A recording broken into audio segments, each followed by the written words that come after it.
Hi everyone, I am Dr. David Peña-Guzmán. And I'm Dr. Ellie Anderson. And we are the co-host of the Overthink podcast as well as this exciting YouTube channel.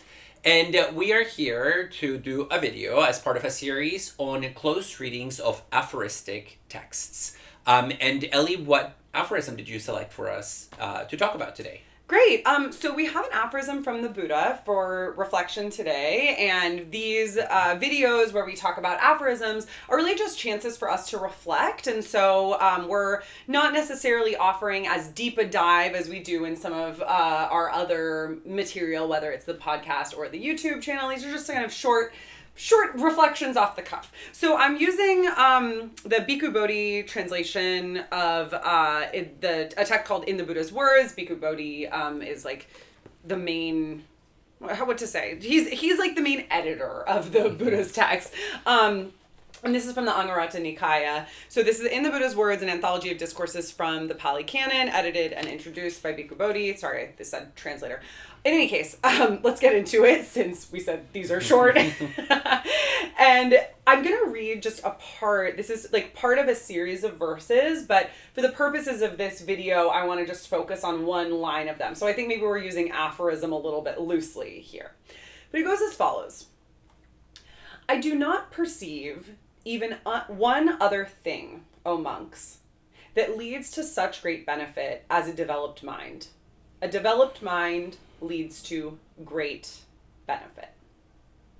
Okay. Can you repeat it once more? I do not perceive even one other thing, O monks, that leads to such great benefit as a developed mind. A developed mind leads to great benefit.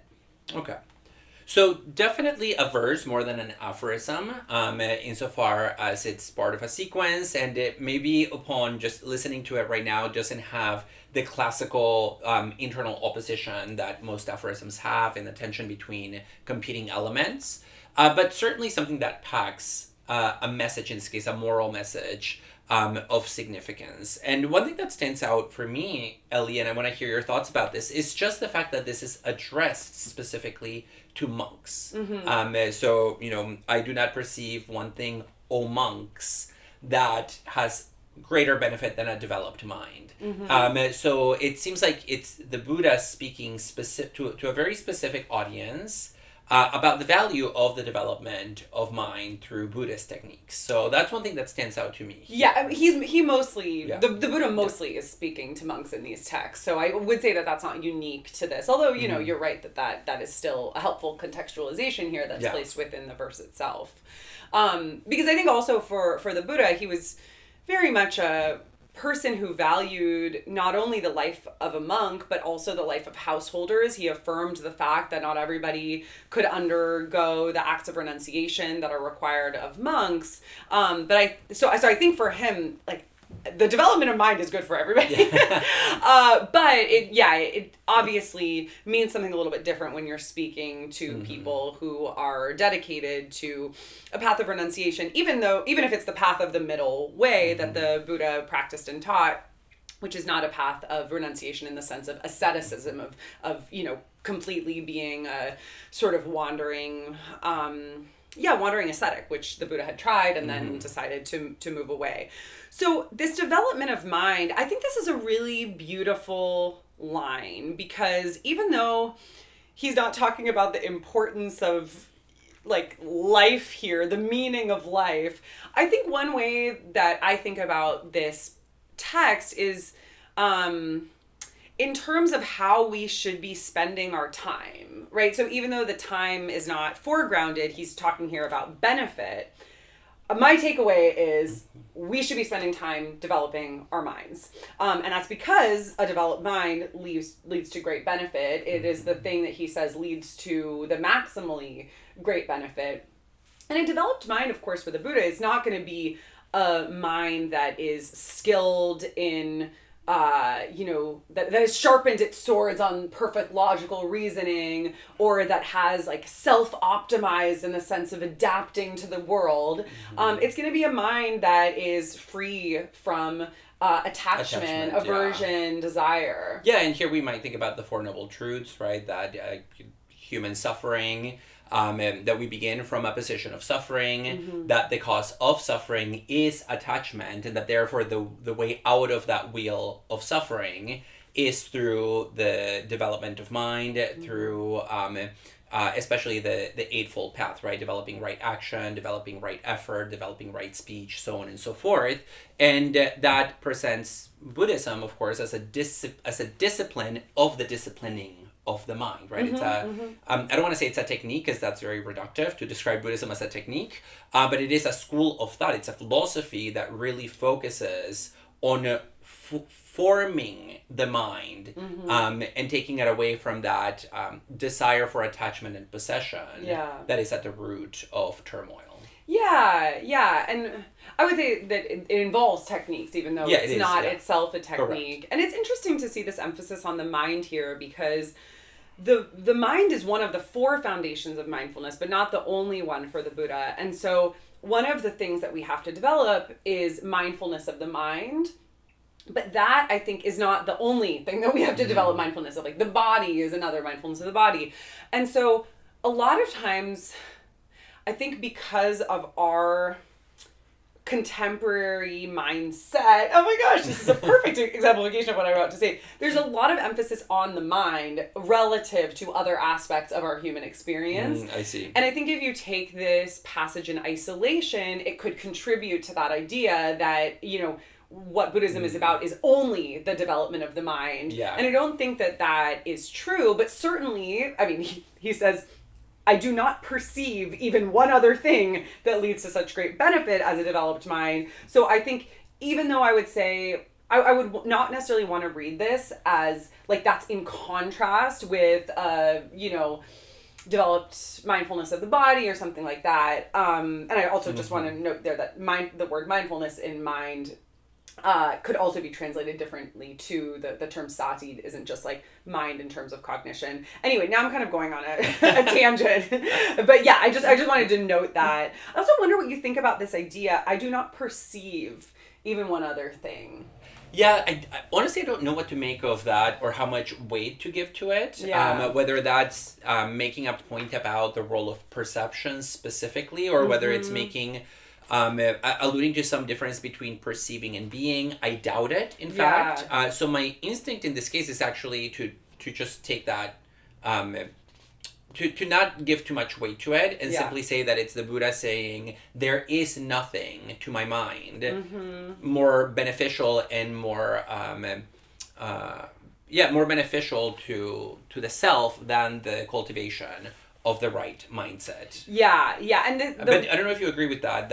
I don't know, do you take that to be a point about perception or the subjectivity of the Buddha in particular? That opening line?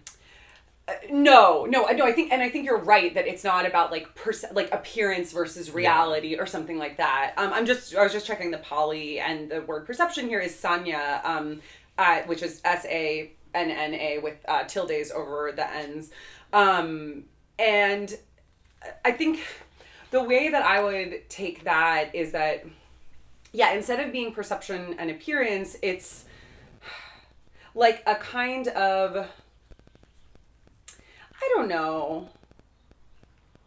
Yeah, a broad placeholder for what we might think of as,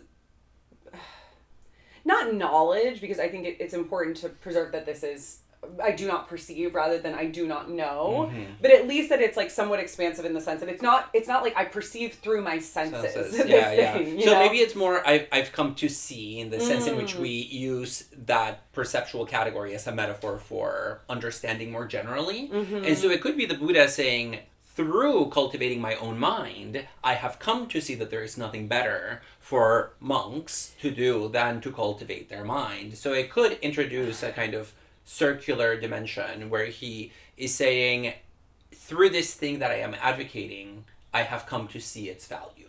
Although I really do like the present tense of it here. I do not perceive even one other thing. I think there's something nicer about that than I have come to see. Because that temporality, this idea that I have come to see in the past, it also implies a play of authority. It's like, I know this, follow me. And obviously, going back to the point about the monks that you made earlier, in addressing monks, the Buddha is addressing followers. So sure, he's already in a position of authority, but there's something I think more welcoming about this idea. I do not perceive even one other thing that's like, it's kind of humble. It's like, if I'm wrong, let me know. Yeah, well, and it more so than an appeal to authority, it is an invitation to experiment, right? Where, oh, monks, I have done this, and you don't take it based on my word alone, but rather you go and experiment with it, and if it works for you, great. If it doesn't, then that's fine. Yeah. But a number of people have pointed to this experimentalist kind of foundational orientation of Buddhism,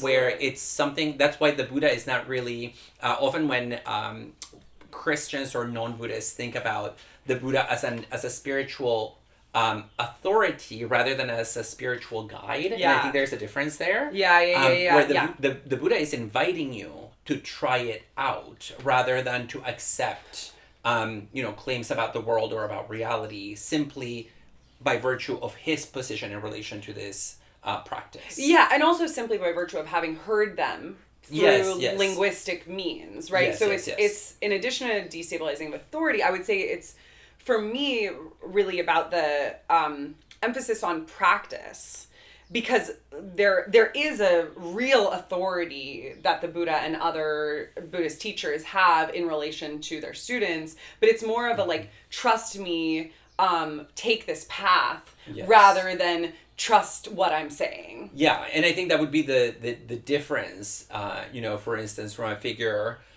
like a priest, where the idea is that, yes, the priest has authority by virtue of having knowledge that they convey to you through speech or through writing. But that experimental inclination, I think, is one of the most appealing things to me about Buddhism. That it encourages the self to take up these practices of auto-cultivation in order to develop the mind and the body. Yeah, and that auto-cultivation is still going to happen through the medium of a teacher. I want to really emphasize that. That's central to the Buddhist path, is following the Dharma and being part of a Sangha, or a community. But yeah, I think you're right, and there is certainly kind of refraining from external authoritative judgment that I think is in contrast with the priest here. Well, there's of course always more to say about this verse in addition to the part of the text that from which it emerges. So I encourage you to check it out if you haven't already. The Bikkhu Bodhi version is pretty standard. His, as I mentioned, the editor of many of the works of the Buddha and of the Abhidharma. So thank you so much for joining us. If you enjoyed this, go ahead and like and subscribe to our channel, please. We also have a Patreon community where we have monthly Zoom conversations on the basis of our podcast episodes and also some of these talks. So we encourage you to check it out if that's of interest. And thanks. This has been Ellie and David with Overthink.